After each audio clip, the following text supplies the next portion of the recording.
We're going live. Like, you're live. Hi. Yay! Live. Live from New York. It's Friday afternoon. That's true. It is. And also from Florida, which isn't quite as funny, but that's okay. But we got some really interesting things happening this afternoon. We're doing our fun coaching or free coaching Friday, however you want to look at it. And every Friday during the 1 o'clock hour, I almost said 5 o'clock, but maybe I'm wishing it was 5 o'clock. I don't know. At 1 o'clock hour, we do some really incredible things this week. We have something really special for you guys.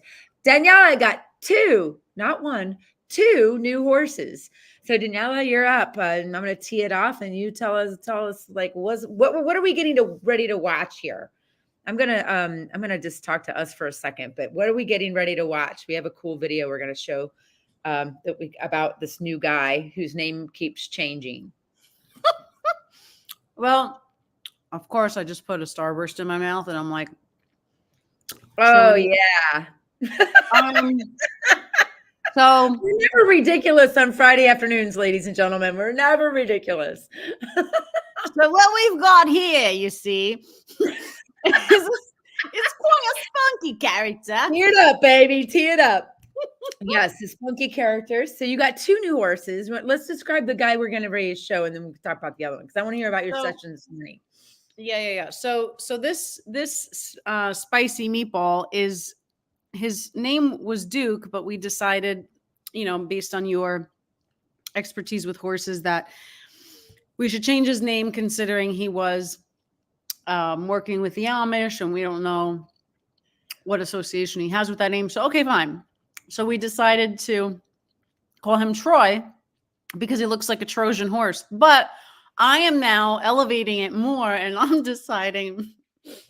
I told his owner this morning, by the way, I was like, I'm probably going to end up having 10 names for this horse. Because as of last night, I've been calling him Gaston. Right. So Gaston is a halflinger, came from a barn where the living conditions weren't the best. Just like Snow, they came from the same place. And he is very confident in himself, or so it seems.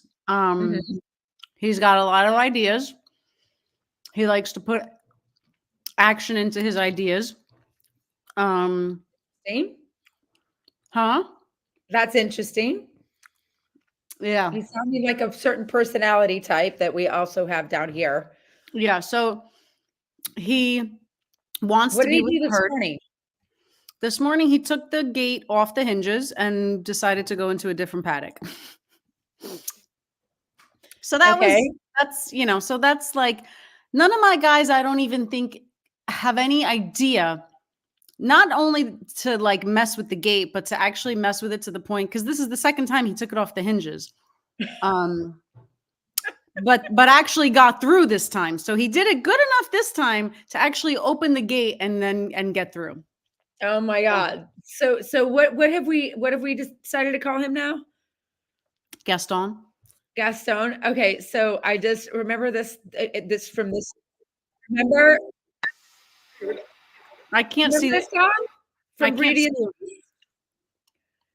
No one spits like Gaston. No one spits like Gaston. No one takes the gate off the hinges like Gaston. He's naughty and troublemaking always. But he'll let you stroke his hair like nothing.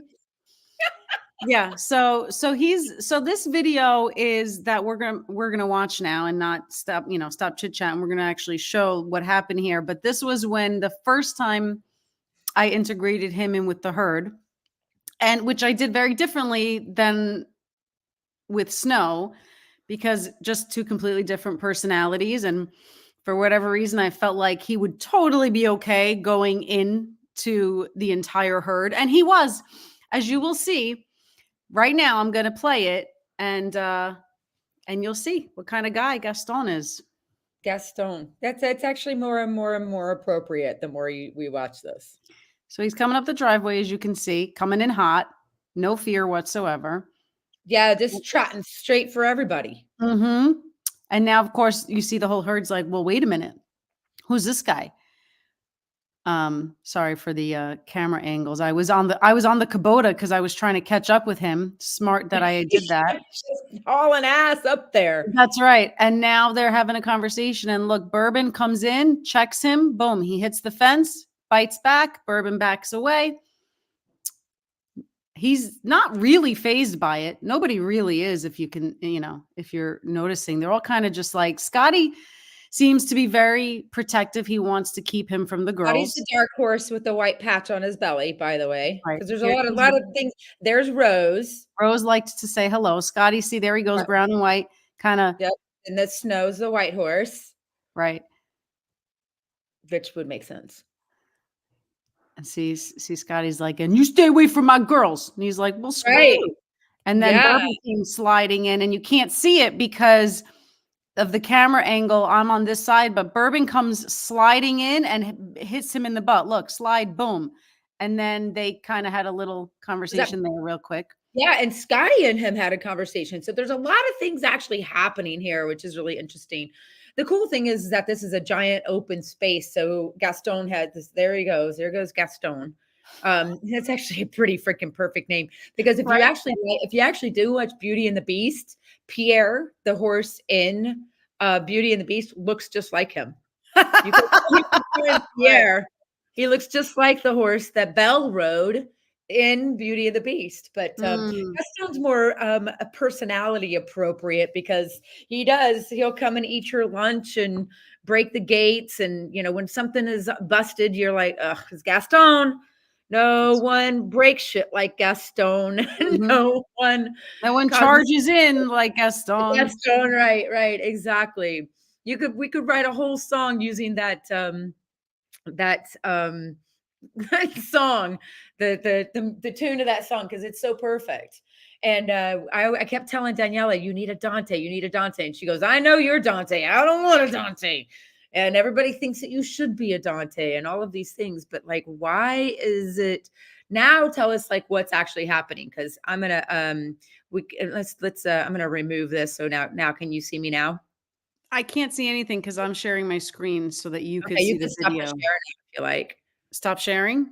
You can stop sharing, because we all watched the video, but now you can see me a little bit more. So tell us a little bit about what he's doing now. So just to recap, if anybody's just joining us, Daniela got 2 new horses. One was like, oh, kind of just, I'm friends, nice to meet you, and let's all go chill and hang out and play paper dolls.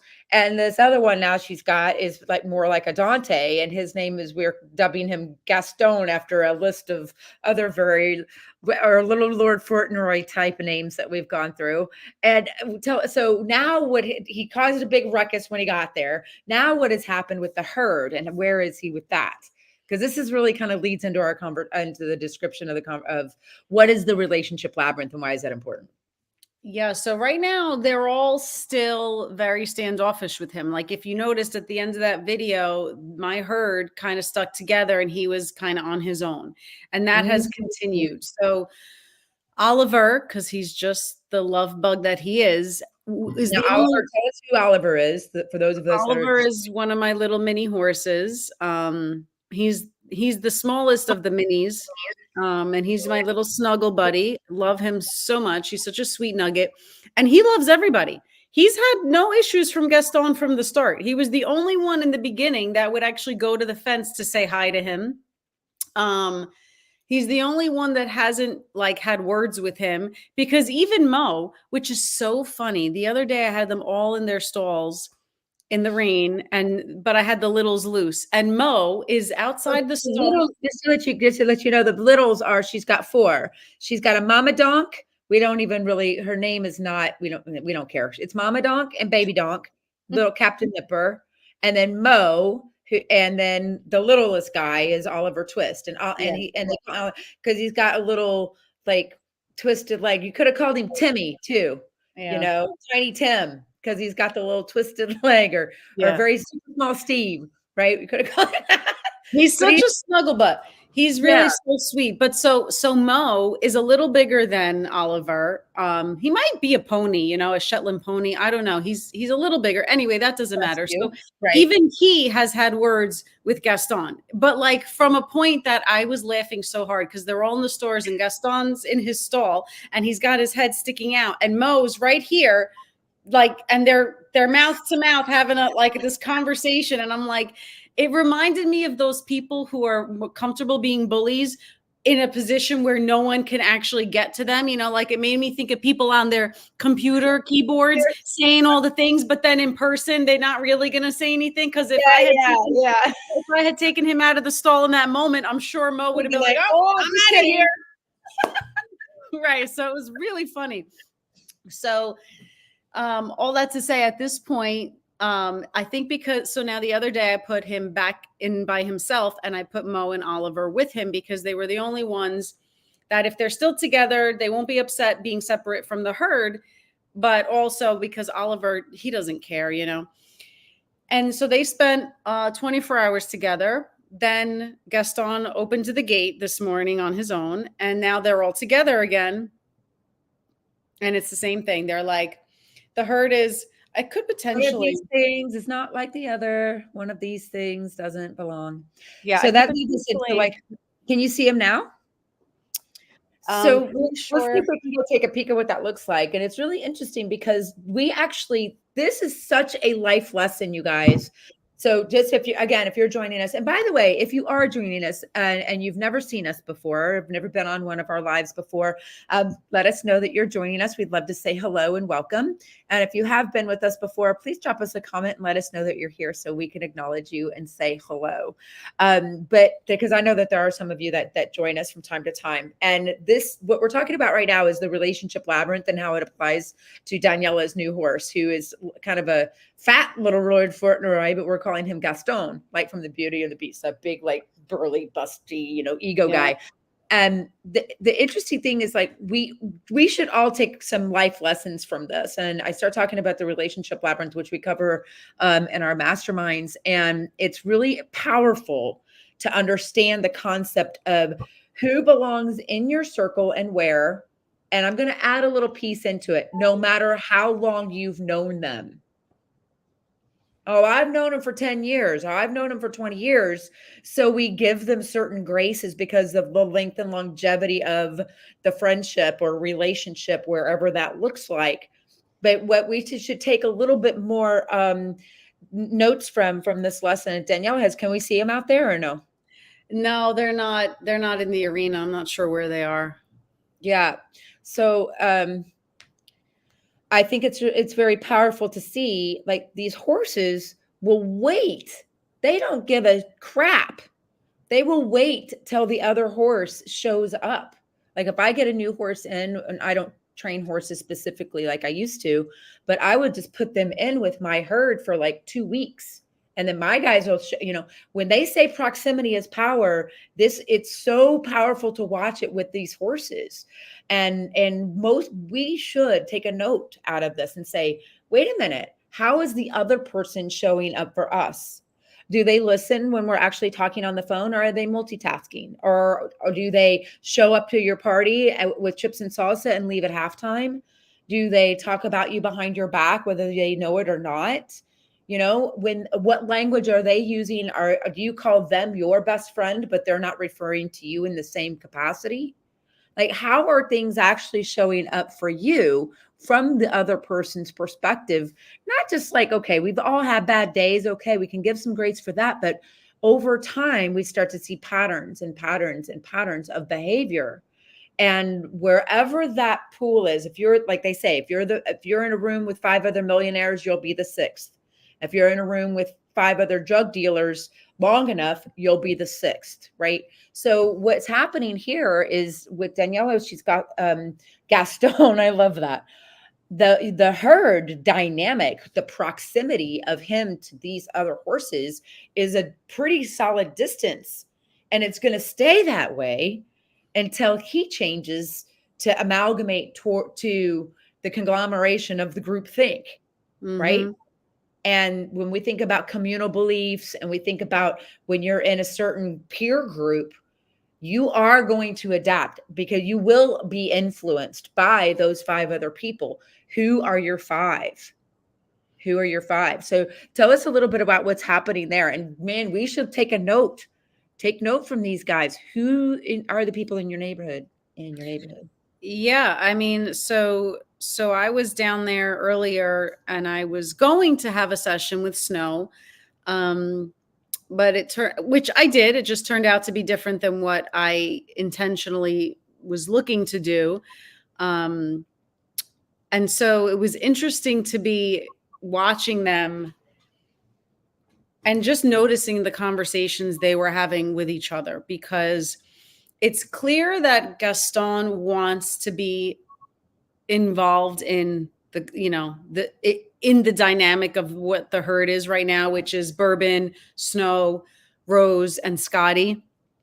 And what's interesting is that when he enters the room, the 4 of them are much closer. When he leaves the room, their dynamic changes also. Interesting. So, because for whatever reason, it's clear that Scotty wants to keep him away from the girls, so he will protect Rose and Snow. He like you can see how he drives them out of the way, and he's got to be in between. Yeah. Yes. And then this morning, Snow was like having words with Gaston from a distance. Like you could just see the ears back. Each other. Apparently she's never, I guess, liked him. And because she was very quick to, it was interesting to watch, because at one point, I could see her ears back, looking at him, taking a couple steps closer. Like it was almost like she was like, hey, you're not allowed here. Like, like you don't belong here, like kind of thing. And he was just looking at her. And then Bourbon took 2 steps forward, like right behind Snow, almost like saying, yeah, she's right. You don't belong here, and he immediately recoiled and started to walk in the other direction. But he's not giving up. He still he circles the herd to find a point where he can insert himself. And what I think is very interesting is multiple times I'm seeing Bourbon on one side of the fence, Gaston on the other, and they're like, but they're on each side of the fence. Same as Mo with the gate. Yes, yeah. Things. So interesting. So this really brings up an interesting point too, because we want to say, oh, well, don't care about what other people think and da, da, da. But if this is the peer group you want to be a part of, if you want to be in a room full of billionaires, you want to be in a room full of people that think at a higher level, that speak at a higher level. I saw a post, a woman wrote, she said, I was sitting at a dinner table with a billionaire, and just to hear the way they talk is that she was like mind blowing. Right. And so, and unfortunately or unfortunately, however you want to look at it, we put these horses in environments that, like, putting kids in school or putting getting a job. You are forced, for the lack of a better word, to be in this environment. He can't go roam the prairie for another herd that's a bunch of group of assholes like he's being, right? So he's got to figure out, and they're saying they are not being jerks. They're saying to him, not you don't belong here because you're an asshole. He said, the way you're showing up right now is not the door to the relationship labyrinth that will allow you to be a part of our inner circle, is really what's happening. And so Gaston, or Pierre, I'm going to call him Pierre, because I tell you what, when I stopped calling Dante a jerk, Dante stopped being a jerk. Because, and Wayne Dyer says it best, he says, when you change the way you look at things, the things you look at change. And when I stopped saying, oh, he's such an asshole, he's so this, he's so that, and get in the gate, I started saying, look how talented he is, look how clever he is, look how smart he is. And when I started labeling him with those higher level things and looking for the good things and how clever he was, and how playful he was, I started seeing those things show up. Right. And he started, guess what? Exhibiting those things. Law of attraction, ladies and gentlemen. So if you're just joining us, Dante, or see, Dante too, he's got a Dante finally. Yes. But we've gone through all these names, and he's now got to make a decision. He can either choose to be over here, but what he's doing is he's circling the herd, which is what will happen. They will be like, you can't be a part of this, not because we don't want you to be, but because the energy and vibration and dynamic that the herd has created won't tolerate it, because it would jeopardize the safety if they actually were in the wild. And Yeah. if they were in the wild and he started showing up like that, it would cause discord in the herd in a way that they might expose themselves to predators, in a way that might allow the cohesiveness of the herd. If you guys know about cohesiveness between, your brain waves and your heart rhythms, and they talk about it. Jamie Wheel writes a really great book called Stealing Fire, and he talks about the cohesion of the Navy SEAL teams, like Mm. these groups of people and humans that we're doing this. Our prefrontal cortex keeps us thinking instead of dropping into our hearts a lot of times. But you see it in herds, you see it in a school of fish. You ever see like a big school of Well, that just all of a sudden do this, and like yeah. the whole thing, that's cohesion. And he's out of cohesion with the current herd as it is right now. So he's got some stuff he's got to figure out. Well, this is so interesting too, because I started watching this course about the nervous system, like with horses and their nervous systems, and how it's the same with people, like what you just said. And to further that point, the idea of, we can self-regulate our nervous system, right? We can be in our sympathetic system or the parasympathetic system. It's the nervous system that's now responding. But when they're same thing, cohesion or co-regulation, meaning that they're all of their nervous systems are functioning at the same frequency. Like they're Yes. all in a relaxed state. They're all, feeling a certain, and it's interesting because to piece it together in the way that you're saying too, it just sinks in even more, the idea of how it's hard to change the regulation of the herd with one being out of sync. But the other side of it too is it can be challenging to get in sync when the rest of the herd is at a different level. Absolutely. So he's definitely having his own internal battle. I mean, I think they are too. I think everyone's a little uncomfortable, obviously, right? Because here's this energy that's way different. I mean, you saw him in that video. He's coming in hot. Like he's like, Yeah. I'm here. I'm ready. Yeah, What are we doing? Hey, you get me a beer. You get me a sandwich. Where's the recliner? Right. Change that crap off the TV. We gotta watch the football game. Right. Yeah. That's not okay. Everyone's over here. We're all meditating and singing Kumbaya, and he wants to get out the Cheetos and the chicken wings and watch the Super Bowl, right? Right. And it's these are wrong. It's like the equivalent to, somebody new joining the team and trying to now take control of the team. Like, well, wait a minute. Who are you? Where did you come from?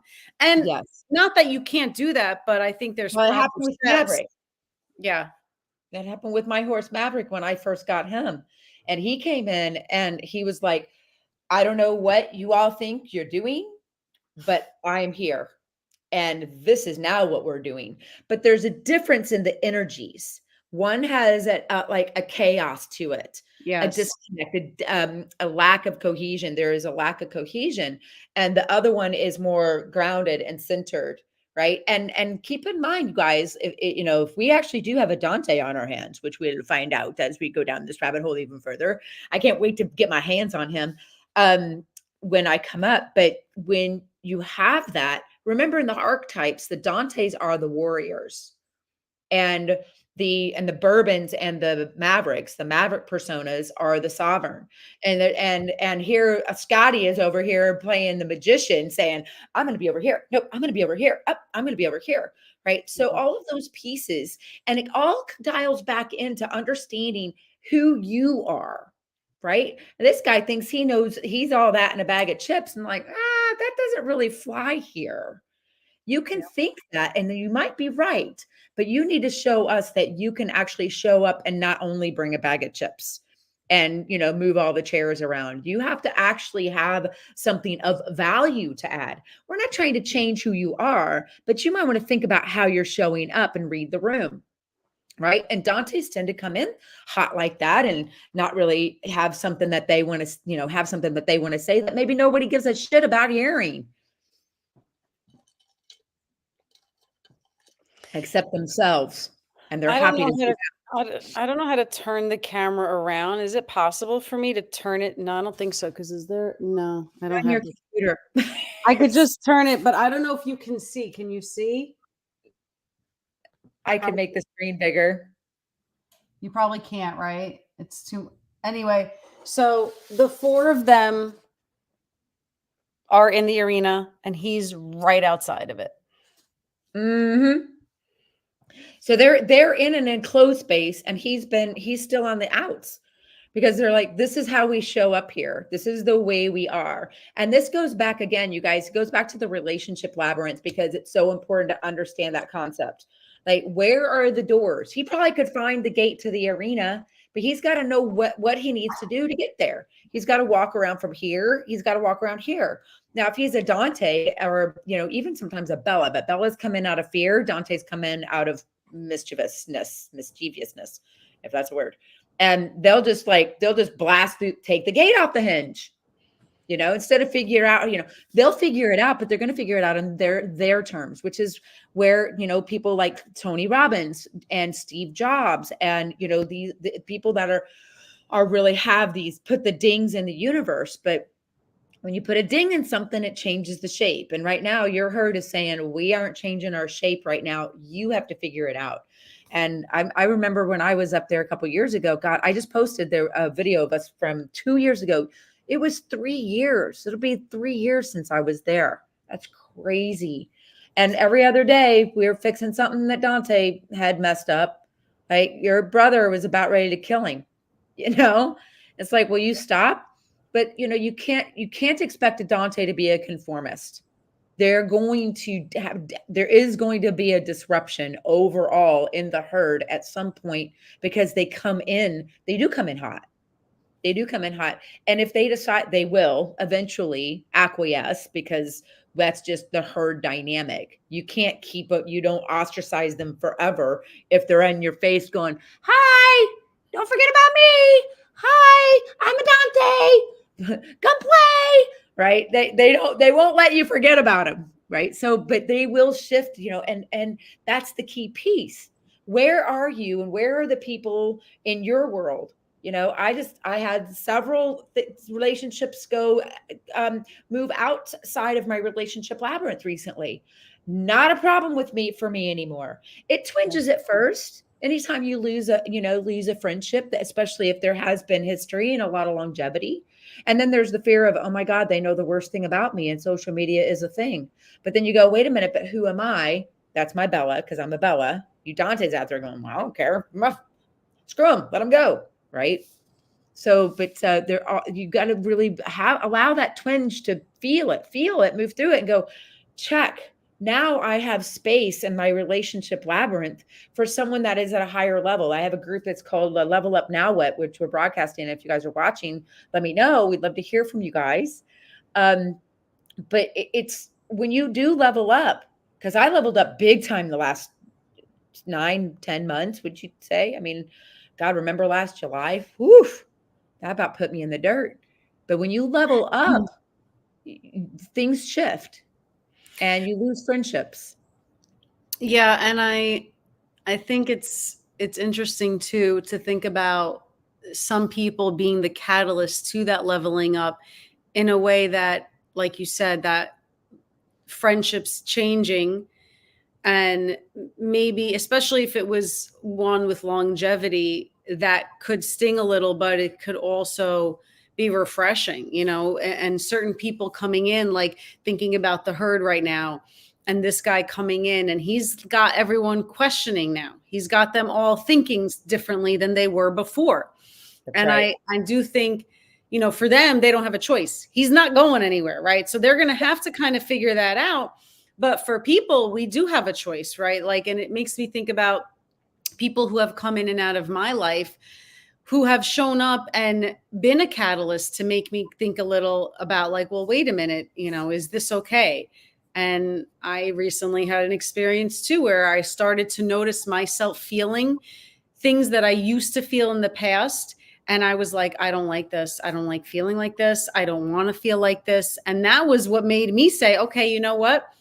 Not a bad person, but not good for me. Yeah. Because if it's going to be triggering me, if someone is going to trigger me to feel a certain way, I mean, yes, that's an opportunity to have a conversation and to explore and overcome that 100%. But if, like you said, there's a pattern and it continues to happen and those conversations aren't happening and there isn't any type of coherence about like, okay, well, let's see how we can make this work. That's right. Then it does have to be something where you have to decide, am I okay with this continuing in my life? And if I'm not, because it's making me feel like the old version of me that I've done a lot of work to heal. Right. Then the other side of it is like, okay, you know what? Thank you for showing me that I've grown and it's no longer okay to be in those kinds of interactions. Right. And not because that person is messed up or bad, or it doesn't even matter. What matters is, how does it feel when you're with, or how does it feel when somebody is triggering things in you, and how do you respond to that? So it's like, it's great. Thanks for being this catalyst, this worthy opponent, right? Tony calls So it true. worthy opponents. Like, thank you for showing me a little something. And everyone has the choice to decide, like Troy, Gaston, whatever we're going to call him, big guy on campus, whatever whatever Van Wilder. whatever he's going to decide, Yeah. just like they're going to decide. They all have a choice. It's not like there's no choice, but it's like, okay, what's the smartest choice? What makes the most sense for me?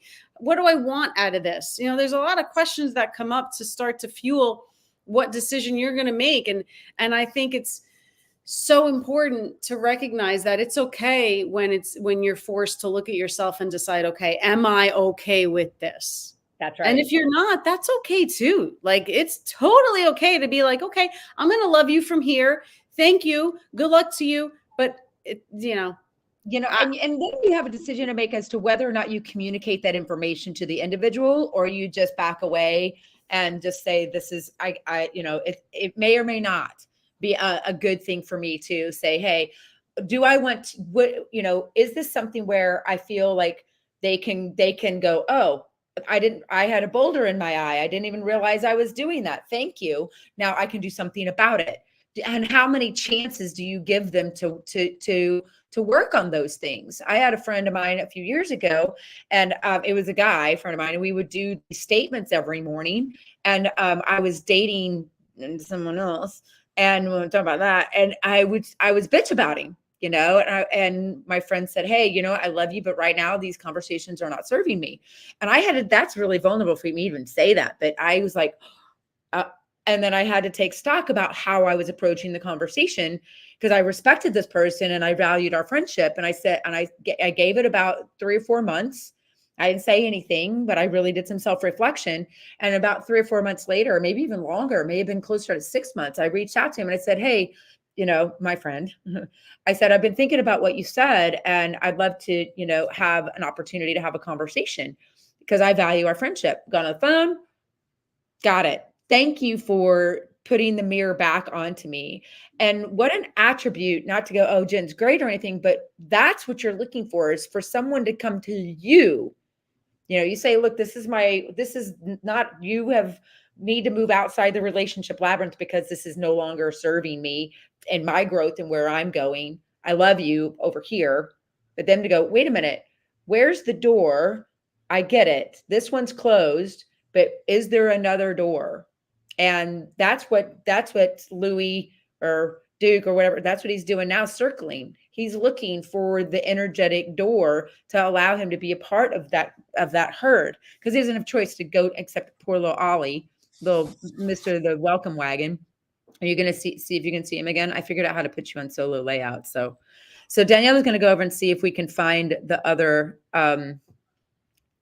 see if we can see them a little more clearly. And is it still snowing up there? So Daniela, just to let you guys know, that while she's looking, we're going to looking for Gaston, the Duke, whatever you want to call him, the new horse, the little Fauntleroy. They No? must have all gone down to the bottom. Nobody's Oh, up there. cats. But to watch her dynamic when you introduce a new horse is really powerful. And I think this is going to be a really great conversation. Daniela, it has these incredible kids camps coming up in the summer. So if you're up in the Hudson Valley area, south part of the Catskills in Chester, Daniela's place is up there, and she's got kids camps running throughout the summer, doing cool things like water sports and gardening, getting out in nature, learning how to meditate, and learning how to be around horses in a healthy way, and understanding personalities. And I don't know about you, but I was kind of bullied as when I was in school, and had I had some of these concepts and some of this knowledge and know how to be around these animals, I probably could have spoken up for myself a little bit more. And or if conversely, if you got a bully like Mr. Gaston. Anyway, so she's running these great kids, these beautiful kids camps. She's got a great team of people to support and have an incredible experience. So, and you get to meet the new guy, which would be great. Yeah, join us. Come on down. And we do this every Friday. And if you want to be a part of it, where you work with one of the horses and we get on the on the phone, on the camera, with Zoom with Jen, we can actually play with them.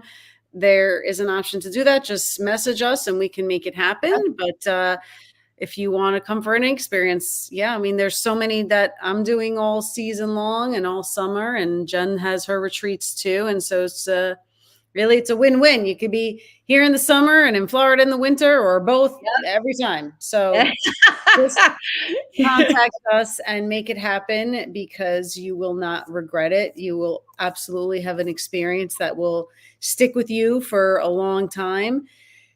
And that's really, I think, the big piece is to understanding the relationships, and I wish I was there watching Louis.